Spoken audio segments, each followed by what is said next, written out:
J'ai une histoire à te raconter. Tu l'as probablement écoutée au moins une fois, sinon plus d'une fois. Et cette histoire, elle s'accompagne généralement d'une leçon que je trouve très utile pour tout le monde. Mais aujourd'hui, la leçon que je veux faire accompagner de cette histoire est différente de celle qu'on connaît habituellement. Et c'est pour ça que tu dois rester avec moi jusqu'à la fin pour découvrir cette nouvelle leçon qui accompagne cette histoire.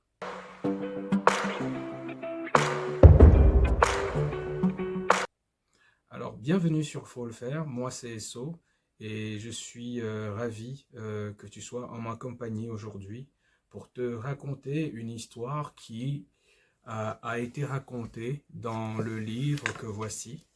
J'espère que tu le vois. Dans le livre de Napoleon Hill, Réfléchissez et devenez riche. Alors, dans ce livre, il y a une histoire assez populaire qui parle d'un monsieur qui, avec son oncle, ont voulu faire un forage d'or. Parce que l'oncle a senti le filon, il a senti qu'il doit avoir une présence d'or à un certain emplacement donné. Et l'oncle y était allé dans un premier temps. Il a commencé et il a vu quelques pépites. Il a caché l'emplacement. Il est parti revoir sa famille, demander de l'argent pour financer l'achat des équipements assez sophistiqués pour forer et trouver in fine de l'or. Et à cette étape du projet, tout a réussi pour eux. Ils ont pu trouver de l'argent, ils ont mobilisé des fonds et ils ont acheté effectivement des équipements. Ils se sont déplacés, ils sont revenus jusqu'à retrouver l'emplacement que l'oncle avait caché. Le monsieur, en fait, c'était Darby. Donc Darby et son oncle. Ok. Donc Darby et son oncle se sont mis de nouveau à creuser. Mais cette fois-ci, après avoir trouvé quelques petites pépites, ils continuaient de creuser dans l'espoir de trouver vraiment un emplacement où il y avait foison d'or. Et à ce moment, rien ne se passe. Ils ne retrouvent rien. La magie ne s'opère pas. C'est comme stérile. Qu'est-ce qu'il faut faire? Est-ce qu'il faut abandonner parce que visiblement on s'est trompé? Ou est-ce qu'il faut continuer? Je ne sais pas. Alors, quelle décision ils ont prise? Ils se sont dit, ça ne donne rien. De toute façon, on a dépensé beaucoup d'argent pour acheter les équipements. On abandonne. Du moment où on peut trouver quelqu'un à qui revendre l'équipement, on sera quitte et on pourra rembourser nos dettes. Et puis, bon, ça ne sera qu'un mauvais rêve derrière nous. Ce qu'ils ont fait, ils ont trouvé un marchand, ils lui ont vendu l'équipement, le marchand a accepté d'acheter justement l'équipement et il l'a acheté. Par contre, le marchand a fait quelque chose que Darby et son oncle n'ont pas fait. Alors, si je vous posais la question, est-ce que vous avez déjà entendu cette histoire? Peut-être pour certains c'est non, pour d'autres c'est oui. Maintenant, pour ceux que la réponse est oui, quand vous avez écouté cette histoire, quand vous l'avez entendue déjà une première fois, quelle était la leçon qui s'en suivait? N'est-ce pas que on vous disait de ne jamais abandonner, d'aller jusqu'au bout, et que d'ailleurs, quand ça devient difficile, c'est à ce moment qu'il faut continuer et aller au bout de ses efforts jusqu'à ce qu'on puisse voir le bout du tunnel. En général, c'est cette leçon qui s'accompagne de cette histoire, ne jamais abandonner, quand on a en tête un projet précis. Maintenant, là où ça devient intéressant, c'est que ce n'est pas pour cette leçon que j'ai pris l'initiative de vous raconter cette histoire aujourd'hui, cette fois-ci. Lorsque vous prenez le livre, vous allez remarquer ce que le marchand a fait, que Darby et son oncle n'ont pas fait. Et il leur suffisait juste de faire cela pour ne pas avoir connu le sort qu'ils vont connaître bientôt. Écoutez ce qu'on dit du marchand. On dit, bon, d'abord, on parle de Darby et son oncle. Ils vendirent leur équipement à un marchand de ferraille pour quelques centaines de dollars et montèrent à bord du prochain train qui les ramenant à la maison. Donc pour eux, l'aventure est terminée. Pendant ce temps, qu'est-ce que le marchand fait? Le marchand demanda à un ingénieur d'étudier le site minier et d'effectuer quelques calculs. Intéressant, n'est-ce pas? Ce n'est pas le marchand lui-même qui s'est donné la peine de creuser cette fois-ci. Il a d'abord confié à un ingénieur d'étudier le site minier et d'effectuer quelques calculs. Et suivez le mot intéressant, l'expert conclut que le projet avait échoué. Pourquoi? Parce que les anciens propriétaires, Darby et son oncle, étaient inconscients de l'existence de lignes de faille. Selon lui, les Darby s'étaient arrêtés à 1 mètre de la veine. Ces calculs s'avérèrent exacts. Écoutez la suite. Le marchand de ferraille avisé réussit à extraire de la mine des millions de dollars en riches minerais parce qu'il sut demander conseil auprès de qui? D'un expert avant de laisser tomber le projet.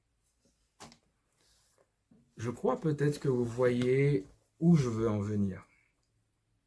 En dépit de la leçon qu'on nous enseigne, à savoir ne jamais abandonner, il y a une leçon très importante ici.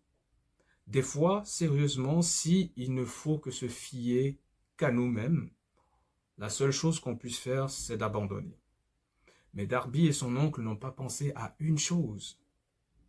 C'est qu'en matière de forage de sol en but de pouvoir trouver des minerais, il faut de l'expertise. Il faut de l'expertise des fois pour savoir pourquoi j'avais trouvé quelques pépites ici. J'étais tellement certain que j'en trouverais assez si je venais avec les bons équipements et que je n'en ai pas trouvé. Il avait besoin d'une dernière chose qu'il n'avait pas naturellement. Alors soit il allait peut-être avoir la même expertise en se formant, en suivant la même formation que l'expert, soit il allait faire comme le marchand, demander justement à connaître quelqu'un qui est expert dans ce domaine pour leur expliquer ne serait-ce pourquoi on a trouvé quelques pépites d'or ici et que maintenant qu'on est en train de forer un peu plus profond, on ne trouve plus rien. Alors la leçon, c'est celle-ci. Dans tout ce que vous allez faire, si vous voulez faire quelque chose de grand, parce que je vous donnerai quelques exemples, vous verrez que ça se confirme. Si vous voulez faire quelque chose de grand, il y aura toujours des domaines d'expertise, des domaines d'intérêt où vous aurez vraiment un angle mort, où vous n'en saurez pas grand-chose, ou bien que vous n'ayez pas les bonnes connaissances. Quand vous arrivez à ce point, vous aurez forcément besoin de quelqu'un, sinon besoin de vous former vous-même, si c'est ça votre choix. Mais restons dans l'optique d'avoir besoin de quelqu'un. Et ce quelqu'un, il connaît des choses que vous ne connaissez pas. Il a des connaissances que vous n'avez pas. Il a des aptitudes que vous n'avez pas. Il a des compétences que vous n'avez pas. Il faut toujours garder cela à l'esprit. C'est pour ça qu'en réalité, même quand vous entendez parler de self-made man, homme qui s'est fait tout seul, en réalité, c'est un terme assez abusif. Il n'est pas très exact. Il n'existe pas quelqu'un qui s'est construit tout seul, parce qu'on a toujours besoin de l'aide de quelqu'un. Allez vérifier. Je donne quelques exemples. Prenez Bill Gates, par exemple. Bill Gates, vous n'êtes pas sans savoir qu'il a travaillé sur ses projets avec un informaticien d'abord, Paul Allen, si je ne me trompe. Mais en plus, pour pouvoir faire propulser Microsoft à vraiment des ventes faramineuses, des ventes énormes, des ventes à ne plus savoir où on en est, il a eu besoin de Tim Ballmer. Et ce Tim Ballmer, c'est lui qui a aidé beaucoup Microsoft à pouvoir améliorer son marketing et la commercialisation de ses produits. Ce Tim Ballmer a tellement bien fait son travail que Microsoft est où il en est aujourd'hui, que Bill Gates est où il en est aujourd'hui, un milliardaire, et Tim Ballmer lui-même est un milliardaire. Ça, c'est un exemple. L'autre exemple, c'est la collaboration entre les deux Steve. Steve Jobs et Steve Wozniak. Steve Wozniak, on ne parle pas trop souvent de lui, mais la machine en elle-même, Apple, c'est lui qui l'a créée, c'est lui qui travaillait dans les filages, c'est lui qui raccordait les fils, c'est lui qui essayait de voir si l'écran fonctionne comme il faut, c'est lui qui essayait de voir si la souris se connecte bien à l'unité centrale pour bien envoyer le signal à l'écran et puis tout. C'est lui qui faisait le gros travail au niveau du produit en soi. Et Steve Jobs, lui en particulier qu'on connaît le plus, lui, il a plus travaillé à mettre des idées géniales. Ça ne lui enlève aucun mérite, là, c'est pas ce que je veux dire, mais je veux dire que à un moment donné, on a toujours un certain angle mort et on a besoin de quelqu'un qui s'y connaît mieux que nous dans un domaine particulier. Et le drame ici pour Darby et les personnages de notre première histoire, le drame pour eux, c'est qu'il semble qu'ils en étaient inconscients, ou bien ils n'ont pas pris le temps euh, d'y penser sérieusement. Et aujourd'hui, pour nous, si je prends la peine d'en faire une vidéo, c'est pour que lorsque vous voulez mener un projet, et que même dans votre planification, ou bien au moment de la mise en œuvre, vous vous rendez compte que, ah, je suis bloqué parce que je ne sais pas faire ceci, ah, je suis bloqué parce que je ne sais pas faire cela, je ne serai pas capable de faire ceci, je ne serai pas capable de faire cela. Dites-vous que ça ne doit pas être un frein. Maintenant que moi, je ne suis pas capable de le faire, quelqu'un d'autre doit être capable de le faire. Et là, ça devient beaucoup plus intéressant. On va se, se donner la tâche ou le devoir maintenant, ou la mission, de chercher quelqu'un qui en est compétent. Et à ce niveau, quelqu'un qui en est compétent, c'est quoi? Il ne suffit pas que la personne soit compétente. Okay? Il ne suffit pas que la personne soit compétente. Des fois, la personne peut être compétente, mais si il n'y a aucune probabilité ou aucune chance qu'il veuille travailler pour votre bénéfice, qu'est-ce qui va se passer? Il risque soit de se foutre de vous ou de vous escroquer, au pire. Vous voyez?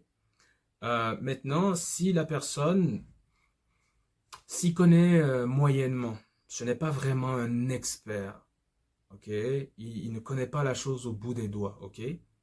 Cette personne, même si elle veut vous accompagner, va peut-être vous accompagner, mais va vous mener aussi en bateau pareil, parce qu'elle n'a pas l'expertise. Finalement, c'est comme si c'était deux aveugles qui essayaient de trouver la route.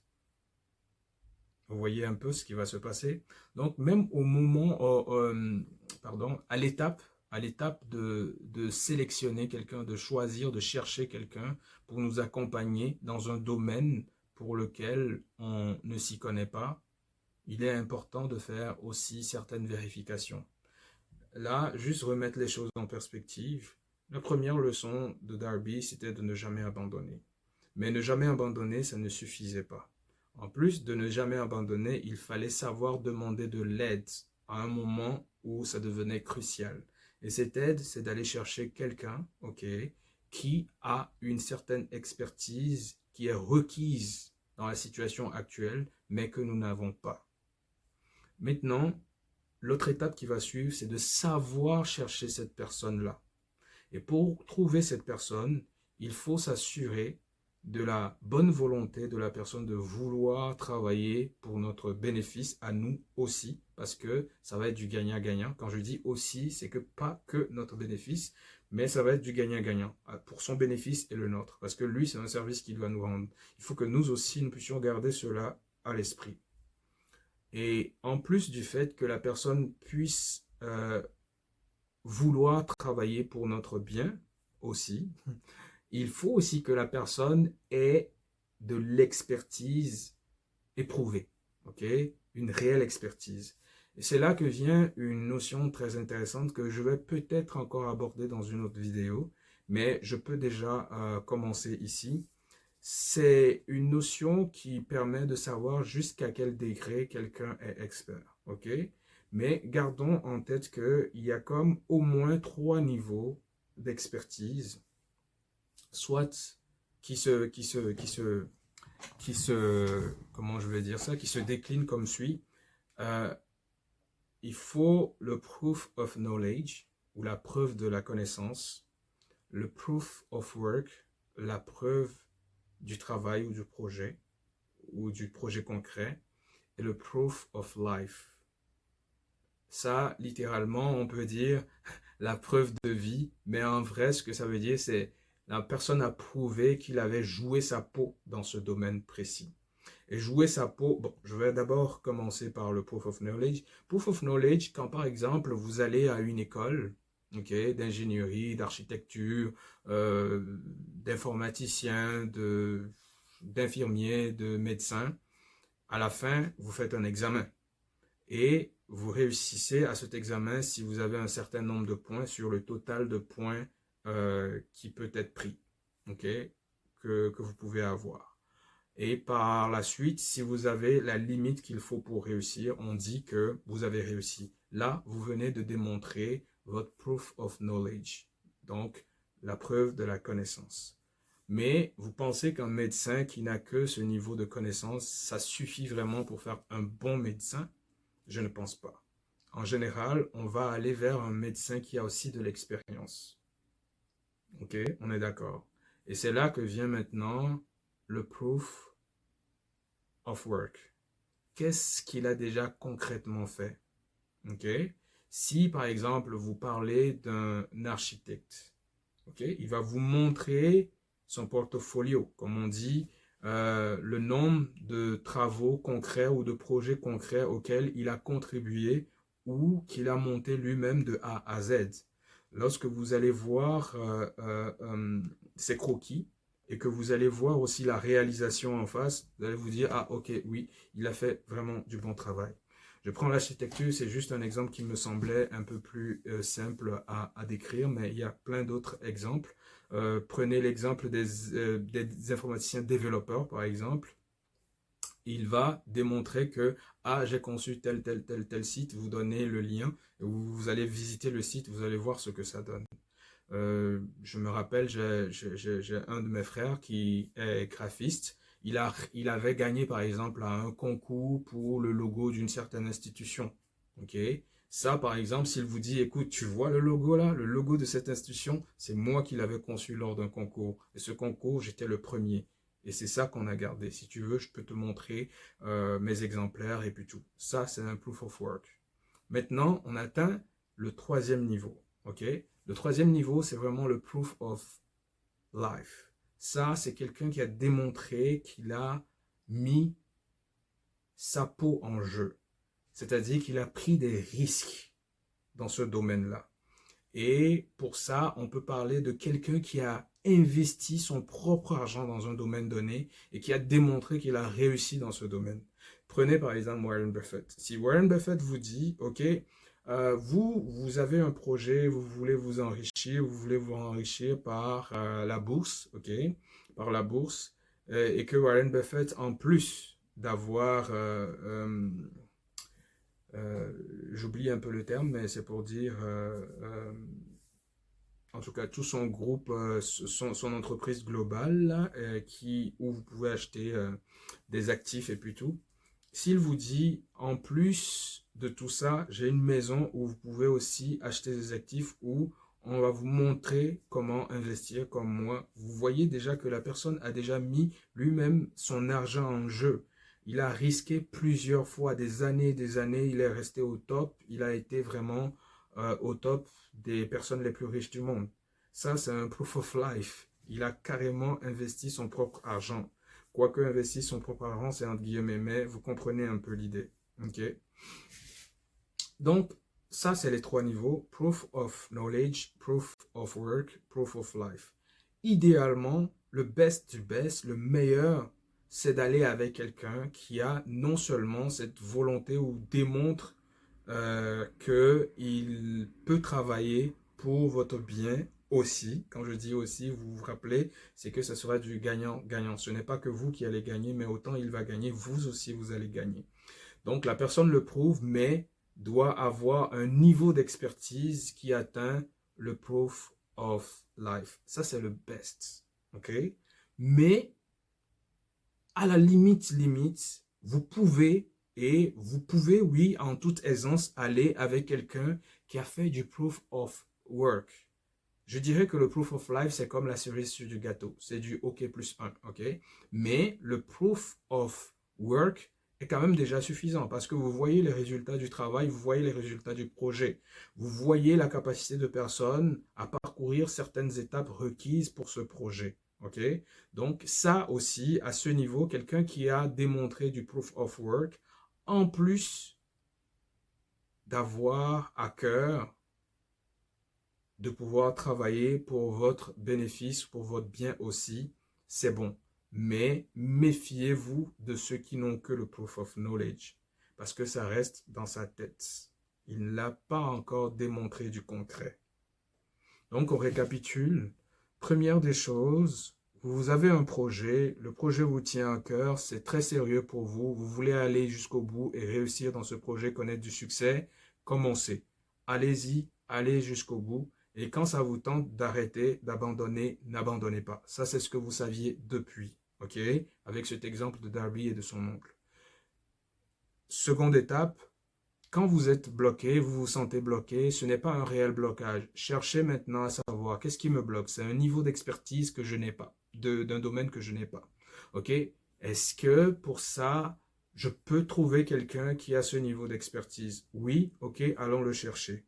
Ok, je veux le chercher. Est-ce que j'ai comme un panier de personnes, une liste, pardon, de personnes parmi lesquelles je peux choisir? Oui, j'ai une liste, mais comment je choisis? Est-ce que il y a des gens qui ont déjà une bonne réputation de travailler pour le bien de leurs partenaires de projet, de travail et puis tout? Oui, ok, je circonscris la liste à ces personnes-là. Maintenant, parmi eux, quel est le niveau, le degré d'expertise de chacun? Qui sont ceux qui ont du proof of, excusez-moi, qui sont ceux qui ont du proof of life? Ok, si je peux les trouver et toucher quelques-uns parmi eux qui acceptent d'aller avec moi, c'est l'idéal. Ensuite, la limite, le minimum, c'est le proof of work. Est-ce qu'il y en a, ok, on n'a pas de proof of life, est-ce qu'on a quand même des proof of work? Des gens qui ont démontré qu'ils ont déjà fait des projets dans le domaine. Si oui, ok, on y va avec un d'entre eux.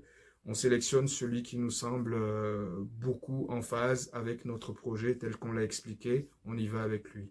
Mais si la personne n'a que le proof of knowledge, ce n'est pas que dans l'absolu, il ne pourra pas vous amener vers où vous voulez aller. Mais là-bas, il y a quand même une lumière rouge. Il faut faire très, très, très attention. Écoutez, c'est un peu le tour de ce que je voulais vous dire aujourd'hui avec la fameuse histoire de Darby et son oncle qui veulent extraire de l'or, mais c'était peine perdue. Ils ont dû abandonner. Donc, n'abandonnez pas. Et quand vous n'abandonnez pas, cherchez de l'aide supplémentaire, cherchez de l'aide auprès d'experts avertis, d'experts qui ont démontré de leur volonté de pouvoir travailler pour votre bénéfice aussi, mais aussi ont démontré un proof of life, idéalement, ou un proof of work. Merci d'avoir écouté la vidéo d'aujourd'hui. N'hésitez pas à commenter, à liker, à partager. Et à la prochaine pour une nouvelle vidéo que j'espère sera encore édifiante. C'était Esso de Faut le faire.